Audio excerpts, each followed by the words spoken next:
Hello YouTube, welcome back to my channel. Today we have something a little bit different. I say a little bit different, it's still Ghostbusters related obviously, but I'm taking a break from some of the modifications I'm making to my wand that you'll have seen in previous playlists, mainly because I'm waiting on some parts that are taking some time to come. So in the meantime I have some other stuff I could be doing and showing you. So today, and then indeed I think the next one or two videos, maybe three, we're going to have a look at the Haslab Ghost Trap. So I haven't done a lot of work on this since I got it at Christmas. Nice Christmas present. But there are three things I'm going to be doing. One per video, so they serve as a independent installation video for each one.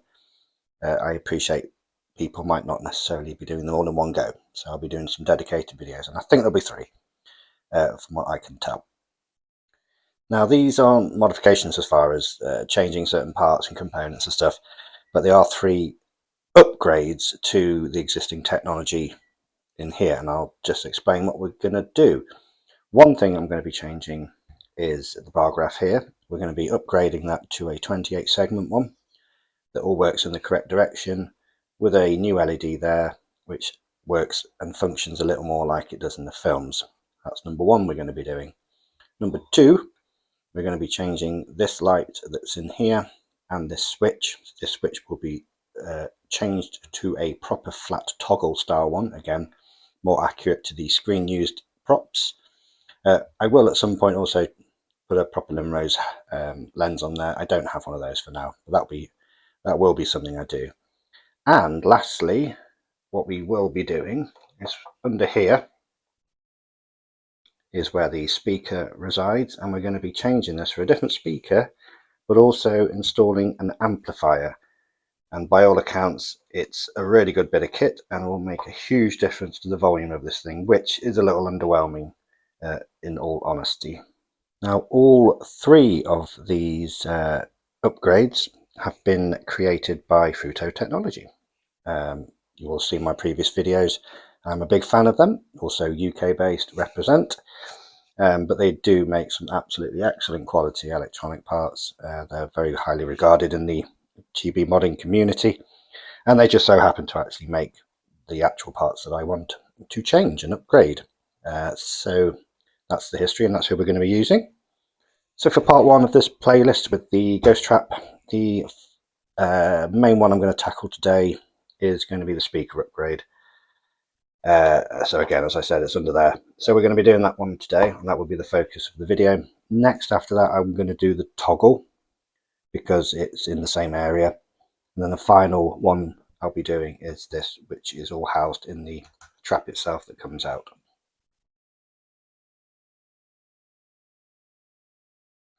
So let's get started. And the first thing we need to do is remove the main trap. From there, we're not going to need that for this video, so I'm going to pop that to one side. This is what we're going to be dealing with today, and if we flip it over, we'll be able to make out where our screws are hidden, and they are under these little plugs here. So very much like the wand and the pack, if you've seen any of those videos, these are hiding screws, and on those ones the best way typically was just to drill them out, because they were solid plugs. You may notice that these have got little holes in them, and there is another way that's a little less destructive. That means we can retain these if we want to, and that's by getting a screw, gently screwing that in, just ever so maybe a mil or two, and then using that as something to hold and pulling the plugs out. And I'm reliably informed that works quite well. So that's what I'm going to try first of all, and I'm going to take these plugs out. Yeah, so let's give it a go. I'm going to take these ones out on this plate here. I think there are 2, 4, 6, 8. There are 8 of them in there. Let's give it a try. I've got this screws, but I think it's the thinnest one I could find. I'm going to go that, put that in a little bit. Let's see how that fares. Oh, there you go. That worked quite well. Look, that's come straight out. It hasn't really done any damage to it. Excellent. I'm going to do the others. Right, taking all those plugs out, and that's exposed those screws under there. These ones are a bit more deeper recessed, got the longer plugs, and the screws are much further down. But I'm going to take all those screws out now and move on to the next step. Okay, I've done all the screws. I've left them in there for now actually to see if I can just keep them in one place. They might fly out though when I take the bottom off. I do also need to take these two out at the top as well, so I'm going to do those next, and hopefully I can start to get this bottom of this off now. Right, that's those two sets of screws taken out. Now this bottom half now should come away. With anything like this, always take your time, don't rush it, because there's lots of wires that are attached to other parts here. If you're too overzealous, you're going to end up pulling or ripping or jagging those cables out, making your life 10 times worse. So just take your time. I'm going to zoom out just so we can see a bit better what's happening, and let's see if we can get this off. Now this is probably where all my screws that will fall out, but if we flip it over, yeah, all the screws are coming out. We can see our speaker here. There is a wee wire that's quite short actually, so I think we're going to have to support this for the moment, and we can see deep into the other part of the trap where our switch is that we'll be changing in another video. So let me get this supported and we'll come back. Worth mentioning at this point, this kit will require soldering. It isn't a non-solder kit like some of what Fruto do, so do be prepared from that. It's not heavy-handed soldering. If you've got some basic soldering skills, you should just be fine. But there are at least 6 wires we're going to have to solder. So, well, 2 of those are for the toggle switch in the next part, but just be mindful. So now we've got it open. Before I look at this, let's look at what this kit comes with for the amplifier. So there's this component number 1, which is the amplifier itself and the circuit board. So I'll explain all the wiring and stuff when we come to it. So you get that. We get a resistor, which again I'll come to. We get a bunch of wires. And we also get a brand new speaker. A better one, obviously, than what's got in it. It already feels heavier. So I will obviously go into the detail in just a moment, but in a nutshell, what we're going to do is we'll be desoldering this speaker. These wires will be going into the amplifier. A fresh set of wires will come out of the amplifier and be soldered onto our new speaker. That's one thing we have to do. We then have to provide power into the new amplifier, which will come from this section here, this board here, which is where the batteries connect to. We'll be soldering a ground and a positive wire to the back of that board. So that's step number 2. Step number 3 will be as part of part 2 of this series, because that requires the soldering to the toggle switch. So that will be part of that video, because part of that is also if you don't have the new switch or not. So that still kind of is a bit of crossover there. So I'll show it from this point, and then we'll touch on it again in the second part when we touch the toggle switch. First thing I'm going to do, if I move this in a bit more central to the camera, is I'm going to take the old speaker out. I'm going to desolder these wires, and I'm going to fit the new one alongside the amp. So that's going to be my step 1. So speaker brackets, just 2 screws. We'll take those out. That whole thing will come out. So that's bracket taken off, and this will just pull out. So that's our old speaker. Not a particularly good one at all, but hey ho, we're going to change that. So I'm going to just desolder these 2 points here.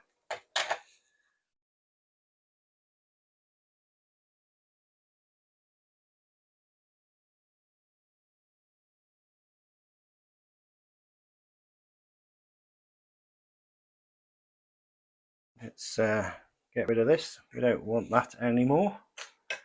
And we'll bring back in our little amplifier kit. Take a look here.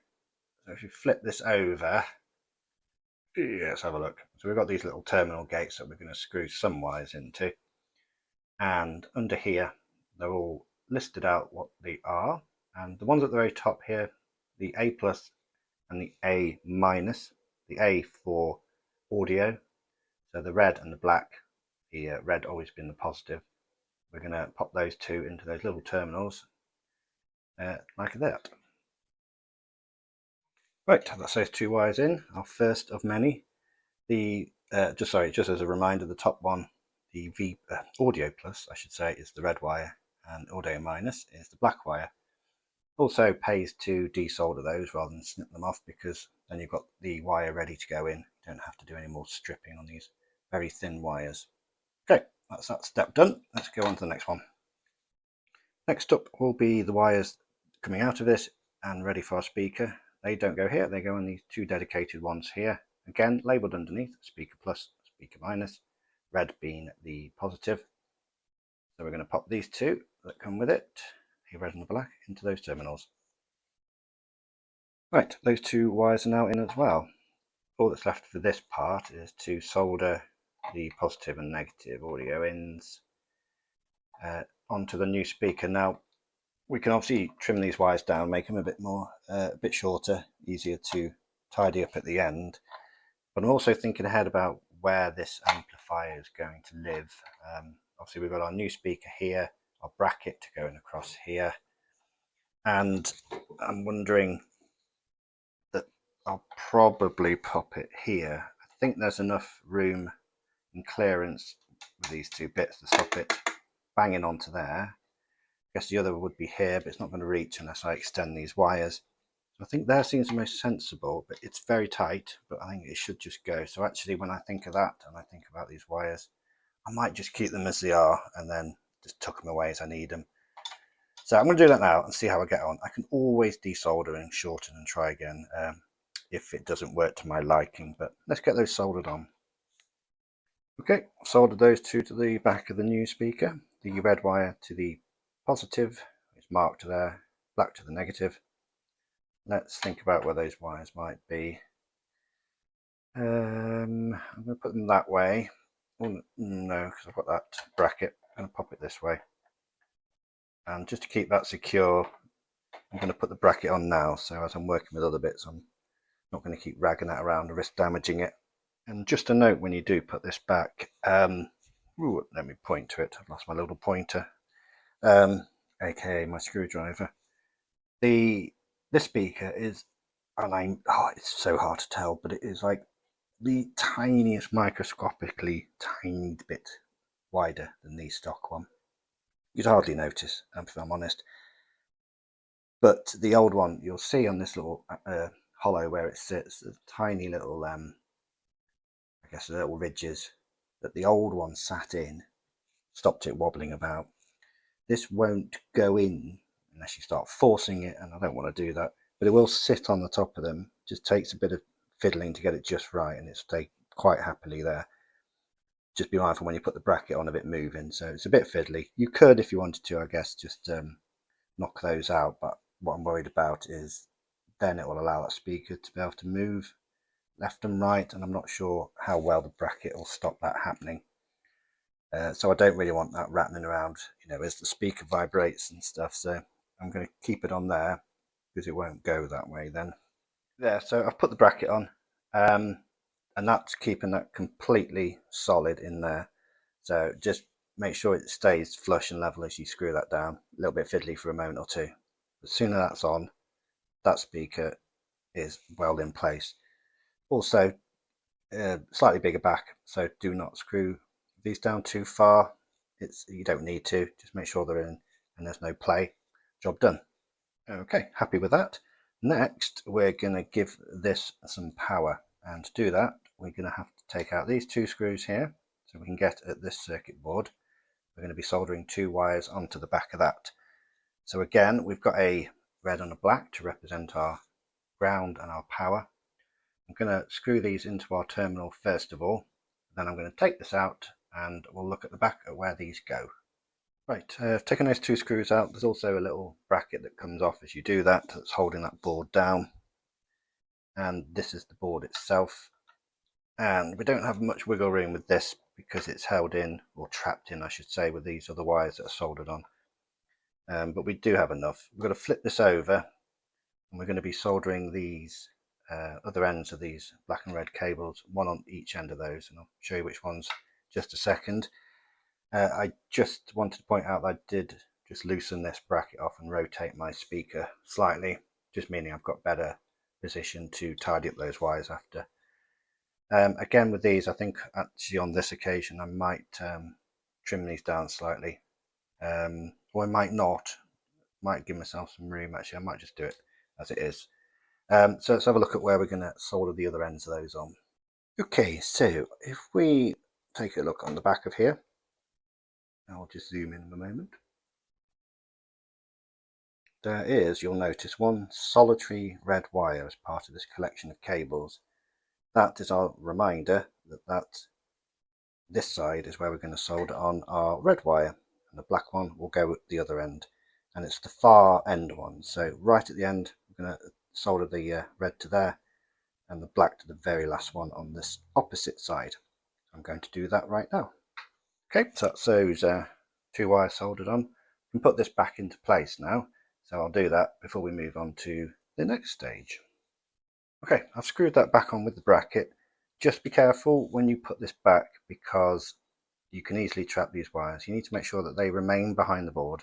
There is room for them to live, and then as you put the bracket on, just gently make sure all that's aligned in a straight line and in its correct place, and it will be just fine. Now there are two more wires that do need to be soldered on. That's these two here. Now these two will go in those remaining two socket terminal gates that are left on here, and these on the other end will be soldered onto our toggle switchboard, which is tucked down here out of view. Now I'm not going to do a test now because I need the other ends of those two wires here soldered onto our toggle board. Let's just have a look at that. Toggle switchboard. It is tucked away down in here. It's this one here. So if you go to part 2 of this installation, you will see me installing the new version of this that I'm going to do, and as part of that I will tell you where to solder these other two on if you're keeping the stock switch there and all you're doing is fitting this amplifier. So skip to part 2 and I'll show you where to solder these two bits on as part of that. In the meantime, we're going to do a jump cut to the future when I've done that already, so we can test out what this amplifier and new speaker sounds like. So that next part, you won't have to wait for it. So if you're only installing the amplifier and want to know where to put the other two ends of the wires, you can go and watch that right now. I'll be publishing both videos at the same time. So I will see you on the other side and join me in that video. Thanks for watching again. Take care. We'll speak soon.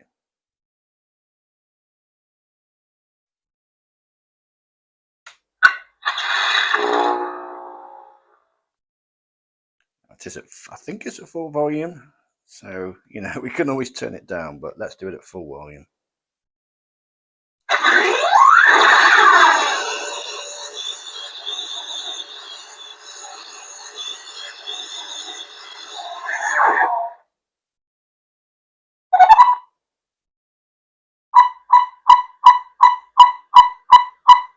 And we can also try out some of the other sound effects and noises and turn it back up again. Let's see how loud some of those are.